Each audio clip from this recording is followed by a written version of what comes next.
the first of our 2023 to 24 series of networking sessions, Rob George looks at the new Library Literacies. He considers the growing importance of information, media, and digital literacy, thinking what librarians might be thinking about with new ideas from the IB, Australia, and the OECD, the Paris-based organization, which has some important ideas set out in their Education 2030 document. Rob. It's a pleasure to be here working with Consilium. Nice to see you. Great, Rob. Thank you very much. Well, why BSLN? Well, as I said, we conducted these webinars last year for Fabricia and Cobis, and we thought it was a good idea to carry them on. People seem to enjoy them and get something out of them. And so the background is that we think it's time that something like this happened for libraries and librarians, just to bring us all together on a global scale. We know that there are other organizations, but we feel that we've also got something to offer and hope that you get something out of this session today. Later on, we'll tell you more about our plans for next year, but without any further delay, I'm going to hand you over to Rob, who's going to do the first of the sort of training sessions on library literacies. And after that, we'll go to Sal, who will be talking about organizing the perfect author's visit to your library. So over to you, Rob, and let's find out more about library literacies. Thanks, Andy. An hour for the whole session is tight, so let me get started. Here, I wanted to reflect on the educational literacies that we hope to develop in our learners in 2023. And in so doing, to see if I could present a developing consensus in the body of knowledge out there, and to help us develop an approach for our schools.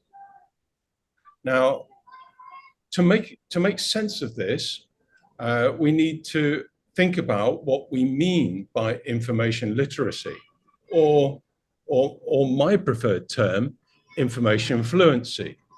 But what sits under that umbrella term? Many things that I read purport to define information fluency, to me, are defining media literacy, which I believe is only one facet of information fluency. And if I just generally reflect on the information sources we now expect our learners to access, I think we would all agree that they are now much more diverse and scattered. I would find that if we ask our students to complete a task that requires them to source information, most of them will Google it.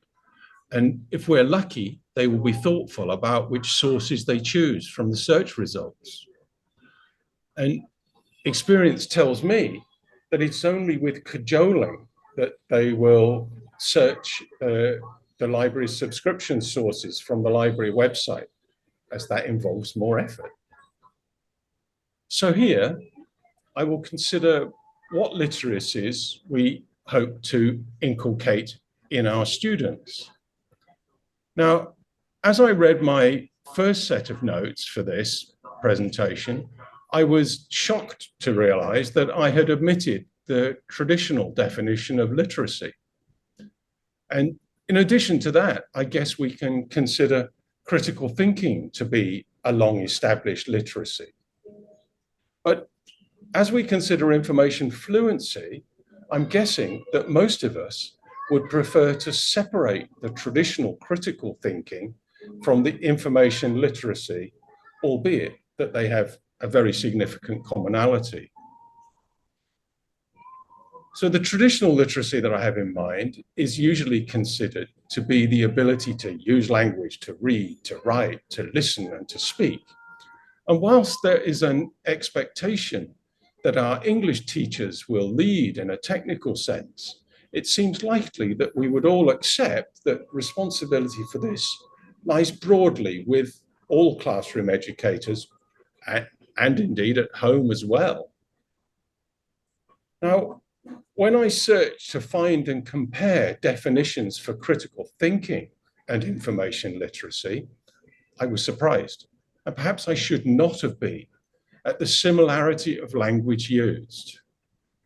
Now, I'm thinking that whilst traditional critical thinking skills remain as relevant as they always have been, that the similar information literacy has a more specific focus on the educational scene in the aftermath of the information explosion that online sources have made available.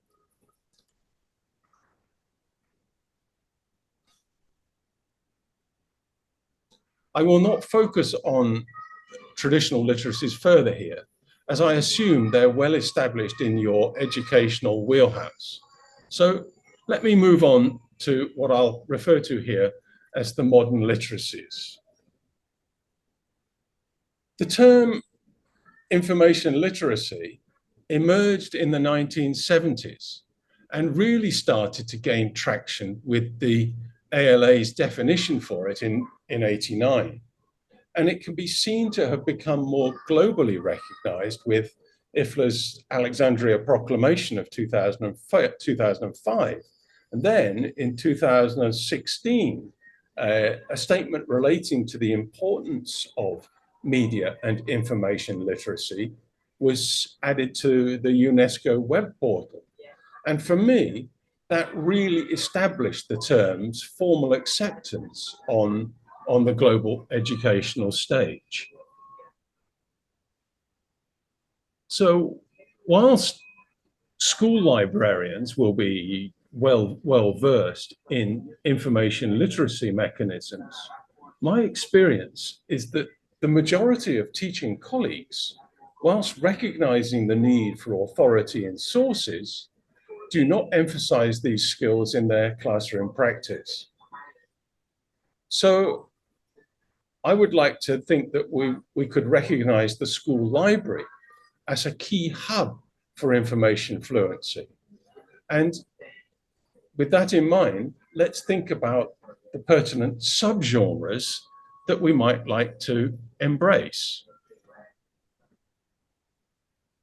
For me, as I've already indicated, the preferred overarching term is information fluency.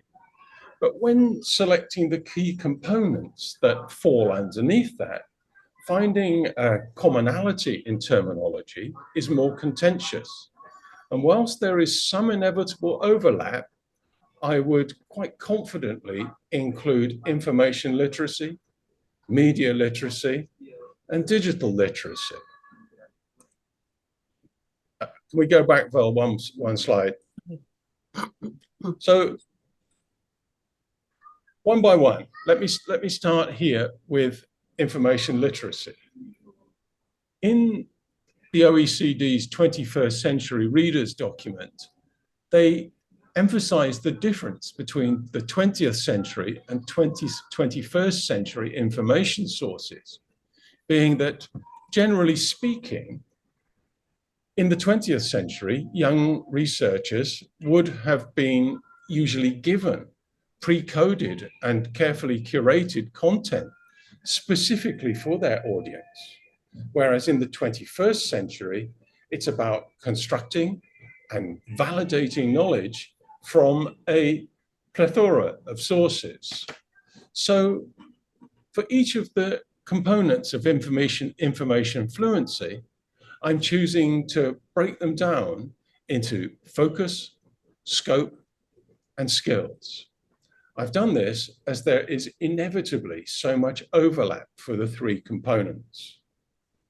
So, information literacy, the one we as librarians have been with for a long time, I'm seeing the focus primarily centering on the ability to find, evaluate, and use information effectively, regardless of the format, digital or non-digital. And I guess a lot of us will recognize those as what, in my mind, I would call the big six skills. And I guess nearly all of us will have heard of the big six model. In terms of scope, I think information literacy encompasses a broader range now encompasses a broader range of information sources. That does include traditional print materials, but includes the databases, academic journals, and digital resources online, whether they are the ones which are more controlled that we promote or just wider internet searching. With information literacy, the skills emphasizes critical thinking skills related to assessing information's credibility, relevance, and reliability. Next slide, please. So let me unpack what I'm seeing with media literacy. And this was my confusion in some ways. I think these things are the same, but different. Okay, they're just putting on a different lens. So if we talk about media literacy, my feeling is that that primarily concentrates on understanding and critically analyzing media messages and its content, which can include print, broadcast, and digital media. Again, staying with media literacy, I think the scope encompasses various forms of media, such as newspapers, television, radio, film, and all digital platforms. It addresses the techniques used in media production and the impact of media, both on individuals and society.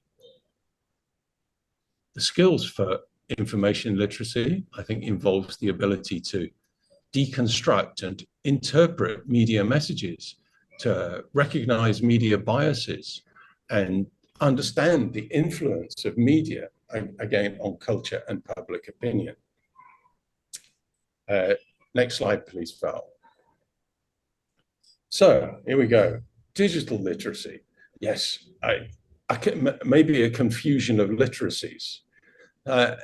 So for digital literacy, I'm seeing the primary focus addressing the broader use of digital technologies and information in a digital environment.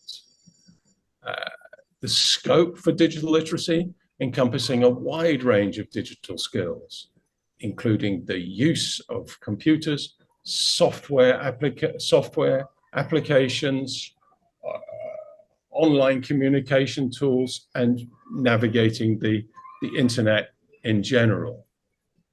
And for the skills for digital literacy, I would say it involves not only technical skills, but also the ability to critically evaluate digital information, to understand online safety and security, and engage responsibly in digital communication and collaboration. So those are my main literacies. Okay, so on to the next slide, please, Val. So I then started to ask myself, who should be responsible for, who has responsibility for information fluency in an educational setting? And I guess the obvious and inevitably true answer is that all educators and indeed all families in support of their child. I guess we might expect English and the humanities subjects to have more influence with respect to information literacy and media literacy. And whilst we might expect computing or ICT specialists to take a lead with digital literacy, the definition I shared is so general. Once again, it naturally falls to all taking any responsibility for the education of the child. And then I started to ask myself, well, who should lead this? What documents guide us? And that's where I started to run into some quite rocky ground. Because from what I see in the UK documentation, there is no clear overarching guidance for the inclusion of information literacy, media literacy, and digital literacy. These literacies are more clearly recognized in the IBO documentation, but the guidance on their management is actually not as clear as I would have anticipated.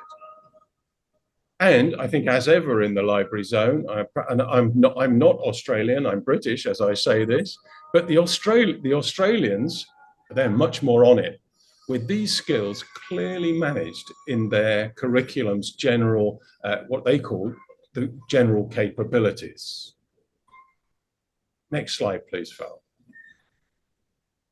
So, having said that the Australians are on it, here's a graphic that, and you can access through the links in the slides later. But here's an infographic that I've taken from the Australian holistic general capabilities. And as somebody from the British system, I would say I really wish our national documentation had something similar. Then it would be so much easier for us, our educators, to feel an understanding of these modern literacies, and perhaps of the most importance, to have a common language to refer to. Next slide, please, Val. And this is a diagram I like. This is from the OECD's Education 2030 framework. And the title for this from OECD is What Do Children Have to Learn? And whilst it does not specifically mention the information fluencies in the graphic, I see them as being a core skill of competencies in this interwoven presentation of the educational process. And I would have to say I really like that. And finally, it did also occur to me that part of the confusion is the inconsistent use of language, and that perhaps even the word literacy is being misappropriated in its use here. But there again, maybe and probably not. I will leave my musings there and will be interested to hear your thoughts and reflections. Thank you, guys. Over to you, Andy. Thanks very much, Rob. Can we have the next slide, please, Val? Thank you very much. Well, Rob has put into this presentation a number of links that you might find useful, and we'll be sending not only the recording of the session, but also this presentation in the next day or so. So we hope you find these links useful as you develop your own ideas and research your own ideas for this particular topic. But a number of comments were coming in during the talk that Rob was giving there. Amber, could you just unmute yourself and tell us what you are thinking about the ethical side of things? As Rob was talking, you were making comments about that. Amber.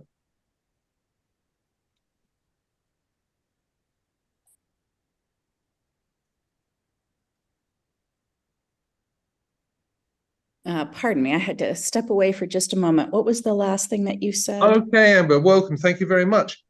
As Rob was talking there, you were making some comments about the ethical side of things as well when we were considering these library literacies. Perhaps you'd like to expand on that a little bit. Well, my understanding is based on the American Association of School Libraries Standard Framework for Learners, which can be accessed online. And I can also share the PDF link here in the chat. But when I think about that ethical use, part of it is staying focused on issues around copyright and giving credit where credit is due, and having our students understand, even from a young age, some of these concepts and how to cite sources. And those are also things that currently I'm working with pre-K through grade 3 students. And we are a British curriculum school, even though we're not considered a British school. And I have been surprised. Most of my colleagues from the UK unaware of sort of the value of a school librarian and what a school librarian does. Well, administrators everywhere are the same. But even we were doing a research project with grade 3, and I brought up that, oh, we need to teach the students how to cite their sources. And the teachers were kind of like, oh, no, we don't really think they're ready for that yet. But in the US, they start, excuse me, teaching students how to cite sources in kindergarten, if they're lucky enough to have someone on staff who realizes the importance of that. And then that's also, of course, building those skills that they will need later in their scholarly journey, pardon me. Absolutely. I couldn't agree more with you. So what you've found is sort of some reluctance to engage with these sorts of skills, which are so important in this day and age for children so young. But you think that that is possible and indeed important from an ethical point of view and from the development of these literacy skills. Thank you, Amber. Rachel, you've said you agree that the situation in the UK is confusing. Rachel, are you able to say a little bit more about that from what you found and from following on from the comments from Amber? Yeah, I think so. I'm in a UK school, independent school, but I'm also studying to do an MA in library management, and one of the tasks I had was to create a bibliography on teaching information literacy, and so I chose Australia to look at, and just the difference is incredible. You know, the fact that they have teacher librarians and they're sort of seen as equal to teachers. It's such a mixed picture here. I think the way it's going here is very much it's reading for pleasure. There's very little opportunity to get involved with the information literacy, and it just depends what school you're in and whether the administration actually understand the full role of the librarian. And yeah, it's quite difficult, I think, to convince the leaders that you can do more than encourage reading for pleasure, which is important, but it's not the full role. And yeah, that's all I was saying, really. That's an interesting point, Rachel. This is something that we were coming across last year as we were going through with the COBIS and the Fabicia webinars, that it's important for the senior leadership team to understand the role of the librarian, and perhaps that lack of understanding is holding the development of certain aspects of your work back. Very, very important. And I think Sal is going to be speaking about that as well. Rachel, you just like to say a little bit more about that?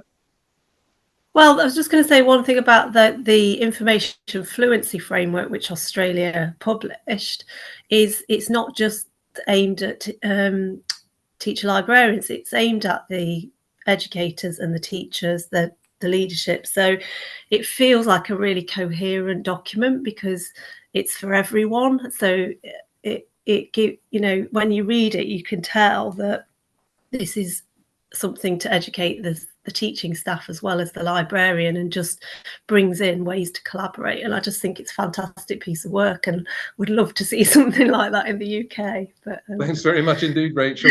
And Rob, I can see nodding there. So Val, just go through the next couple of slides, because Rob has put together an amazing number of sources that we hope will help you, including a link to that general capabilities document in Australia, and other information from the IB, and so on and so on. So there is a lot out there, and Rob has curated this list, which we hope you will find useful.